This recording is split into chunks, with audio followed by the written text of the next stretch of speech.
Good morning, everyone. How are you? Are you having a good day? I'm here to talk to you about ditching the dieting, specifically ditching the dieting mindset. I so often talk about how weight loss is 50% mindset, if not more. I know that many of you have ended up in this group or ended up in my world for different reasons, but all with a very similar goal of losing weight and doing it in a healthy, sustainable way. Maybe it's more focused on balancing hormones and doing that in a healthy way. But there's different things that people feel like they've got, struggles with. Some people feel that they're doing all the right things and they're not getting the results. Some people come into this group because they feel like they just can't discipline themselves, they can't stick to anything. Some people come in because they feel like they've got a really poor relationship with food and they're fed up with fixating over food the whole time. But I think whatever your reason for first coming to this group, there's always an element of mindset and having a healthy mindset and having a I don't even have a word to describe it other than healthy approach to losing weight. And I mean mentally healthy approach to losing weight.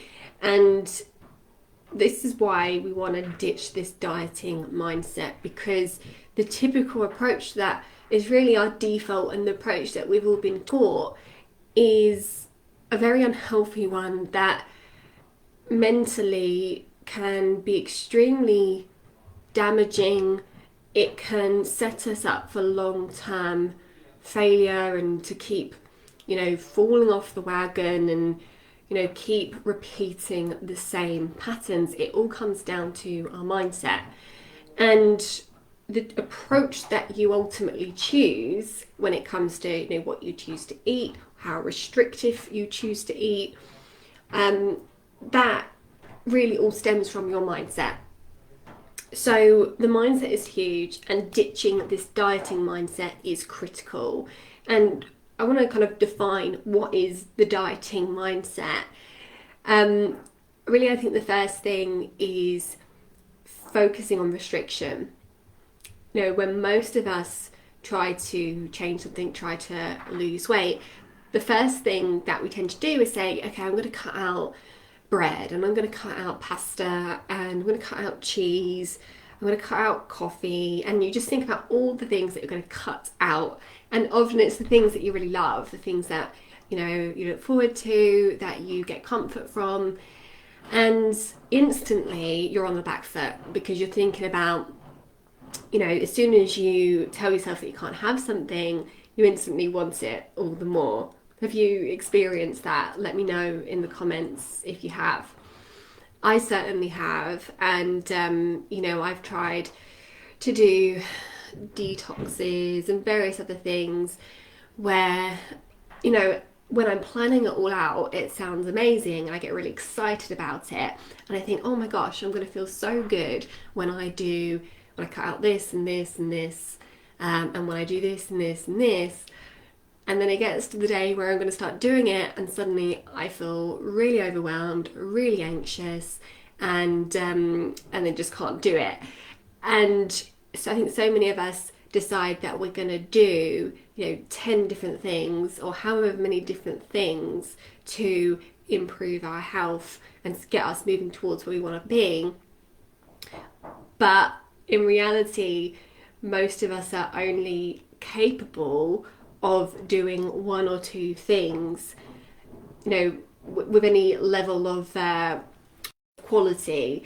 And actually, when we try and do loads and loads of different things, although it can seem like a good idea, usually what happens is that we don't tend to do any of those things very well, and we end up just feeling like a bit of a failure. So that's a couple of things to think about there. Is, one is that we tend to overwhelm ourselves with just trying to take on everything at once and trying to overhaul our lives on day one of the diet. So that's one thing that we need to stop doing. We need to start being kinder to ourselves and being a little bit more realistic about everything else that's going on in our lives, you know, work and the pandemic and, you know, children and whatever else is going on. We need to factor that in when we're thinking about making changes to, be it our food or our exercise regime, or even just how much water we drink, because change is hard and we need to bear that in mind when we're setting goals or objectives for ourselves. So that's really the first step of ditching this dieting mindset, is to take baby steps, and rather than overhauling, do one thing at a time, do one thing well, do it until you've really built a habit and it's in your routine, then move on to the next thing. And that is so much easier to achieve, and it really helps you to feel more motivated as well, because you can just gradually nudge yourself to where you want to be, rather than trying to leap there and then expect yourself to use willpower to sustain all those changes, because it's not going to happen. And that's why so many people find that, you know, they can be good for a couple of weeks and then they fall off the wagon. And that's such a common repeating pattern, where they find that they can, you know, either they can be good for a couple of weeks, or maybe they get results for a couple of weeks and then the results slow down and then the cravings become too much, or they just aren't seeing great results and then they just stop, and usually fall off the wagon fairly spectacularly. And really what we want is, we don't want to be on a wagon, we don't want to be on or off a diet. Instead, we want to have a much more flexible approach, because when you allow yourself some indulgences and you allow yourself to go out and have food with friends when we're allowed to, and you don't allow yourself to feel guilty about it, and you feel, you know, confident that, you know, in the choices that you're making, then that is so freeing. Because it's the worst thing is not, you know, the bad food that maybe you're choosing to have. No, worse than that is the guilt that you feel after it, or the shame that you feel that you've broken your diet. Because research has looked at this, and, you know, what it's found is that those people that feel guilty and shameful after they've indulged go on to eat more of that thing that made them feel bad in the first place, because in the moment it makes them feel better and it comforts them, it distracts them. Whereas the people who don't feel guilty, they just enjoy the food and then, you know, just accept that they've had something that isn't quite so nourishing. They just get on with it, they get back on the wagon and they keep going. So the guilt and, you know, this whole guilt tripping yourself when you've had something that isn't so good is not helping you, it's not serving you, and we just need to let it go and just enjoy the food when you have it. So this is another big part of ditching this dieting mindset, you know, trying to let go of the guilt. And, you know, if you decide you're going to eat something, then you've just got to stick with it and enjoy it and savor every moment of it.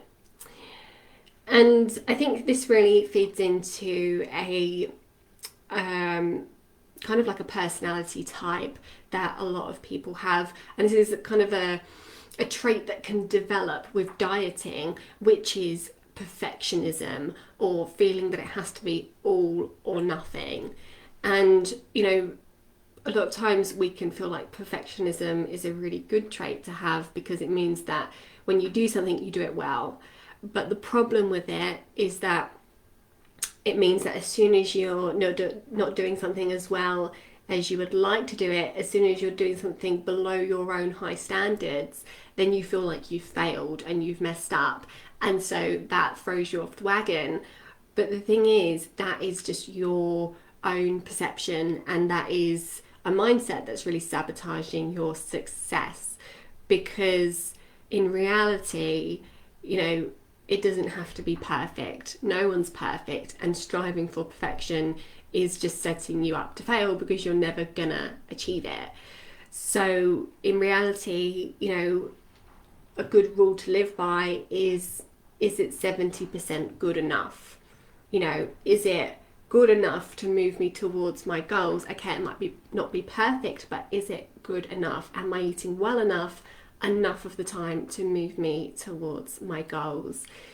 So really shifting that mindset and letting go of that perfectionism, and not allowing yourself to be all or nothing is really, really key. Because as soon as you are doing the whole all or nothing, which again feeds back to what I was saying before about where we overhaul everything on day one and we try to do all of the things, that is setting you up for failure, because it doesn't need to be all or nothing. Baby steps will absolutely get you to your goals, and it will get you there with much less resistance and far fewer episodes of falling off the wagon and getting back on the wagon and repeating this cycle. So the thing about restrictive dieting is, we've been talking about ditching this dieting mindset, and how as soon as you start dieting and you start restricting, it just makes you feel like you want all the things, and it starts making you feel guilty, and it's just not helpful. So the restriction is damaging to your mindset, but it's also damaging to your body as well. And this is something that I talk about quite a lot on my web class. But basically, when we restrict down to less than we actually need, we restrict our calories down to fewer than we actually need, then that can start to cause metabolic damage. And this is where our body won't produce energy as efficiently, and it won't burn off fats as efficiently either. So when we restrict our calories consistently for a long period of time, it sends a signal to your brain that there's a lack of food around, there's a famine, and your body's goal is to keep you alive. So consistent calorie restriction means eventual starvation if your body didn't do anything about it. So what your body does, because it's really smart and adaptive, it down regulates your metabolism, which means it reduces the amount of energy you make, it reduces the amount of heat that you produce, all to conserve energy so that you don't starve. So consistent calorie restriction down regulates your metabolism, and one of the big problems with that is that it means we burn fewer calories at rest. And that's a big problem when you want to lose weight.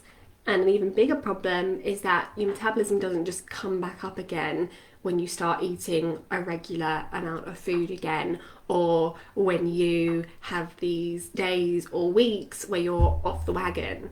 So what that leads to is your weight gaining when you fall off the wagon significantly, because you've damaged your metabolism. But also when you are being good and eating well, you don't lose the weight as efficiently, because each time you go for a period of time with calorie restriction, your metabolism down regulates and it doesn't just come back up. So over time you burn fewer and fewer calories, and you develop less and less belief in yourself that you're actually able to achieve the results that you want. So you end up falling off the wagon more and more, because you just get frustrated and fed up, and the cravings are a nightmare. And you end up at this point where so many of the women are when they come to see me, where actually nothing's working, no weight is moving, it's incredibly stubborn. And not only that, but they've got no belief in themselves that they can actually achieve their goals, and they feel tired, and they're craving, and their hormones are messed up, and it's a bit of a mess. So this is why it's so important to shift that dieting mindset. And a big part of that also is having realistic expectations. And when you've had years of dieting, years of yo-yoing, and you've had this damage to your mindset, this damage to your metabolism, your results are going to be slower than they were when you were in your 20s. So we need to be realistic. And I'm always happy if we're seeing about £1 a week come off, but it might be less than that. And if you are losing more than £1 or £2 per week, you're probably not just losing fat, excuse me, you're probably also losing muscle. And that's a problem because this is really the key way in which metabolic downregulation occurs. You're losing muscle, which is metabolically active, and so you're reducing your metabolism when you lose muscle. So slow weight loss is good and steady weight loss is good. So have realistic expectations. You are not going to be losing 2 or 3 pounds a week, not for more than a couple of weeks. It's just not going to happen if you want to do things in a healthy way and if you want the results to last. So hopefully this has been a helpful conversation, and hopefully this has helped you to do a little bit less of the restriction. And on that note, really the first thing to start thinking about is, what can you start adding in to your diet, to your life? Rather than focusing on that restriction, let's focus on the good stuff that we can add in and essentially crowd out the less healthy stuff. So think about that and think about doing things gradually and have realistic goals. That is the best way for you to get started in a way where you're not going to spectacularly fall off the wagon. So hopefully this has been helpful. Let me know if it has. Let me know in the comments. Give this video a like if it has been helpful, because when you like one of my videos, it tells Facebook that it was helpful and it shows it to more people. So I'd really appreciate it if you do that. All right, well, I'll be back tomorrow with another juicy topic to talk through. Hope you've enjoyed, and I'll see you then. Bye.